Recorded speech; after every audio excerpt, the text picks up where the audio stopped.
अस्सलाम वालेकुम स्टूडेंट्स, मैं हूं आपका फिजिक्स टीचर। स्टूडेंट्स, हम लोग चैप्टर 17 पढ़ रहे हैं फिजिक्स ऑफ सॉलिड और उसमें हम लोग mechanical properties of solid discuss कर रहे हैं। स्टूडेंट्स, आज जो हमारा टॉपिक है वो है elastic limit and yield strength.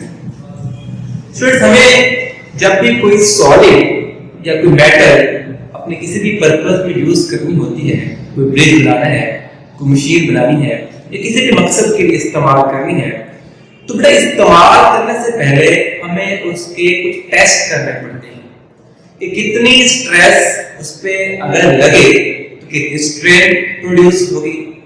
इस काम के लिए हम एक इलेक्ट्रॉनिक मैकेनिकल डिवाइस यूज करते हैं।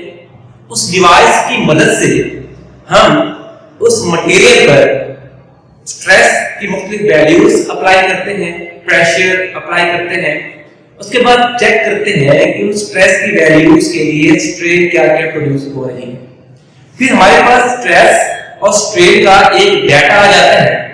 उस डाटा के अकॉर्डिंग हम लोग एक ग्राफ ड्रॉ करते हैं और उस ग्राफ से मुख्तलिफ रिजल्ट डिस्कस करते हैं। हमने आज उस ग्राफ को डिस्कस करना है और उस ग्राफ से हमारे पास क्या क्या रिजल्ट्स आएंगे वो डिस्कस करने हैं। चलिए हमारे पास एक वायर है बच्चों, उस वायर को हम लोग एक मैकेनिकल डिवाइस, एक मशीन की मदद से स्ट्रेस पे अप्लाई करेंगे और फिर चेक करेंगे उसमें स्ट्रेन कितनी आ रही है और फिर हम ग्राफ बनाएंगे। ग्राफ हमारे पास इस टाइप का आएगा, उसमें मुख्तलिफ पॉइंट्स होंगे A, B, C, D। हम बारी-बारी इन तमाम पॉइंट्स को डिस्कस करेंगे।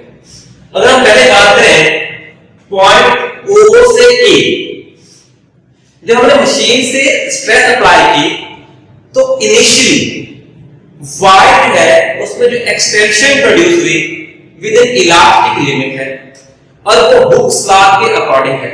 हुक्स लॉ क्या कहता है कि स्ट्रेस और स्ट्रेन डायरेक्टली प्रोपोर्शनल होंगे। तो हमारे पास जो ग्राफ आएगा वो O से A पोर्शन हुक्स लॉ ओबे हो रहा है और जो हमारे पास लाइन आई है स्ट्रेट लाइन है, इसे हम कहते हैं स्ट्रेट लाइन प्रोपोर्शनैलिटी। अब स्ट्रेट लाइन प्रोपोर्शनैलिटी क्या बता रही है कि पॉइंट A तक जितनी स्ट्रेस लगी, जब उस स्ट्रेस को हम रिमूव करेंगे तो ऑब्जेक्ट जो है वापस अपनी ओरिजिनल हालत में आ जाएगी। उसमें कोई परमानेंट डिफॉर्मेशन नहीं होगी। डिफॉर्मेशन जो भी प्रोड्यूस होगी वो क्या होगी? टेम्परेरी होगी। इसे हम क्या कहते हैं? इलास्टिक डिफॉर्मेशन कहते हैं। अब स्ट्रेट लाइन प्रोपोर्शनैलिटी में स्ट्रेस की मुख्तलिफ वैल्यूज है। यहां पर स्ट्रेस की कुछ और वैल्यू है, यहां कुछ और वैल्यू है, यहां कुछ और वैल्यू है और यहां पर स्ट्रेट लाइन एंड हो रही है, यहां कुछ और वैल्यू है।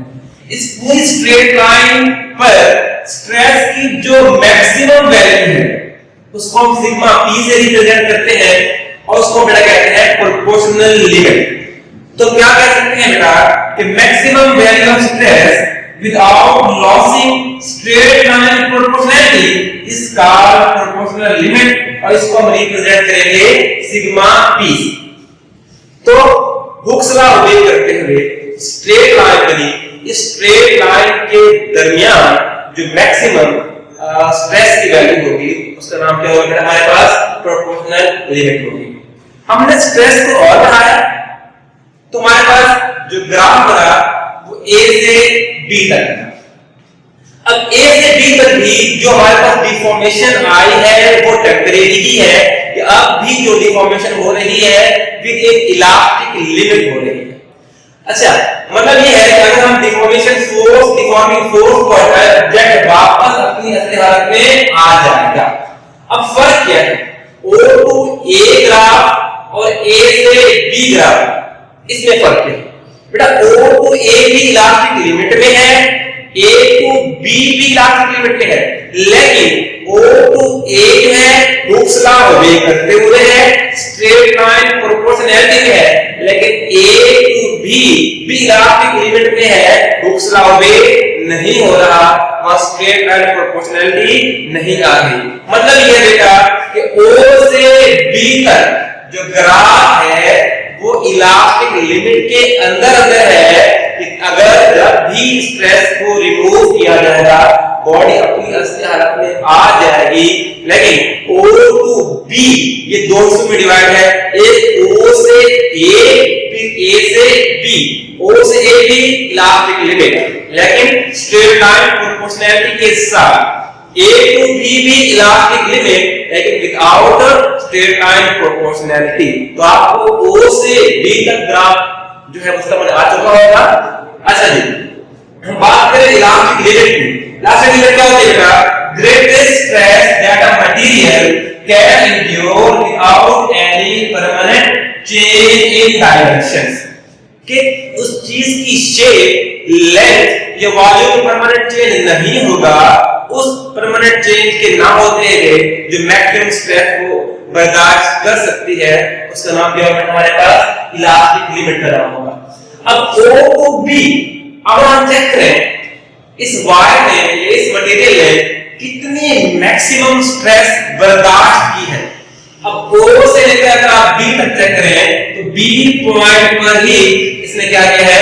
मैक्सिमम स्ट्रेस बर्दाश्त की है। और हमें पता है O to B सारा का सारा पोर्शन जो है इलास्टिक लिमिट के अंदर है।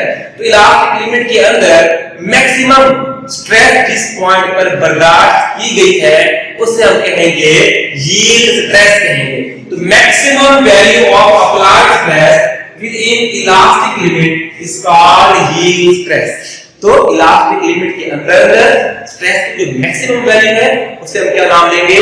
यील्ड स्ट्रेस का नाम देंगे। तो अभी तक आपने दो किस्म की स्ट्रेस पढ़ी है। एक आपने पढ़ी है प्रोपोर्शनल लिमिट। प्रोपोर्शनल लिमिट क्या थी? स्ट्रेस की value with in straight line proportionality. और ये स्ट्रेस क्या है? स्ट्रेस की value with in elastic limit. कौन सी वैल्यू? Maximum value. अच्छा, अगर हम और डिफॉर्मिंग फोर्स लगाएं तो हमारे पास ग्राफ बढ़ेगा B to C, लेकिन B से C की तरफ जाते हुए जो हमारे पास चेंज आएगा वो चेंज क्या होगा? परमानेंट चेंज होगा कि बॉडी जो है वापस अपनी ओरिजिनल शेप में नहीं आएगी। इस अमल को क्या कहते हैं? प्लास्टिसिटी कहते हैं। और बॉडी को क्या कहते हैं? प्लास्टिक बॉडी कहते हैं। अब C पॉइंट पर यहां पर बेटा यहां तक जो है हमारे पास जो डिफॉर्मेशन होगी वो हमारे पास क्या होगी? टेम्परेरी नहीं होगी, वो परमानेंट होगी। इस पॉइंट पर जो ये मैक्सिमम स्ट्रेस बर्दाश्त कर रही है इसको हम क्या नाम देंगे? Ultimate tensile stress. इसके बाद यूटीएस के बाद बॉडी जो है टूटना शुरू हो जाएगी। इसका मतलब क्या होगा? पॉइंट सी तक बॉडी ने जो स्ट्रेस बर्दाश्त की थी वहां से वो टूटी नहीं थी, लेकिन सी के बाद टूटना शुरू कर दी। तो बेटा टोटल इस पूरे O to C में अगर आप चेक करें O to C तो मैक्सिमम स्ट्रेस जो इसने बर्दाश्त की वो पॉइंट C पर थी। तो जो मैक्सिमम स्ट्रेस बर्दाश्त की इस बॉडी ने, चाहे वो विद इलास्टिक लिमिट थी या विदाउट इलास्टिक लिमिट थी, इन तीनों में से जो मैक्सिमम वैल्यू है वो पॉइंट C पे है। तो मैक्सिमम वैल्यू को क्या नाम देते हैं? अल्टीमेट टेंसाइल स्ट्रेस का नाम देते हैं। तो क्या बन जाएगी? Maximum stress that a material can withstand, maximum stress जो मटेरियल बर्दाश्त कर सकता है जिसके बाद वो टूटना शुरू कर देगा, उस स्ट्रेस को हम क्या नाम दे देंगे? अल्टीमेट टेंसाइल स्ट्रेस या यूटीएस का नाम देंगे। बेटा इसके बाद पॉइंट सी के बाद यूटीएस के बाद बॉडी में जो है फ्रैक्चर शुरू हो जाएगा। बॉडी जो है टूटना शुरू हो जाएगी। इस पॉइंट पर बॉडी टूटना शुरू हो गई। हम स्ट्रेस की वैल्यू क्या नाम देंगे? सिग्मा एफ या फ्रैक्चर स्ट्रेस कहेंगे। After UTS material breaks, stress at that point is called fractional stress. तो हम डिफरेंट पॉइंट्स को डिस्कस करने के बाद हम डक्टाइल सब्सटेंस और ब्रिटल सब्सटेंस में फर्क कर सकते हैं। डक्टाइल सब्सटेंस क्या होते हैं बेटा? ऐसे सब्सटेंस जो है that undergo plastic deformation until they break। जब तक वो टूटते नहीं हैं तब तक उनमें डिफॉर्मेशन प्लास्टिक हो सकती है। जैसे कॉपर है, लेड है, जब तक टूटते नहीं है हम उनको वायर से हम बना सकते हैं। अच्छा ब्रिटल क्या होते हैं बेटा? जैसे उनकी इलास्टिक लिमिट आती है वो फौरन टूट जाते हैं। जैसे गिलास हो गया हमारे पास, रॉड हाई कार्बन स्टील हो गया कि जैसे इलास्टिक लिमिट आई फौरन टूट गए। उनसे हम लोग शीट्स, उनसे हम लोग जो है वो वायर वगैरह नहीं बना सकते। तो बेटा ये हमारे पास टॉपिक था elastic limit and yield strength का। इसको पढ़िएगा बुक से, लेक्चर सुनिएगा, उसके बाद कोई भी क्वेश्चन होगा आप क्वेश्चन कर सकते हैं। अल्लाह हाफिज़।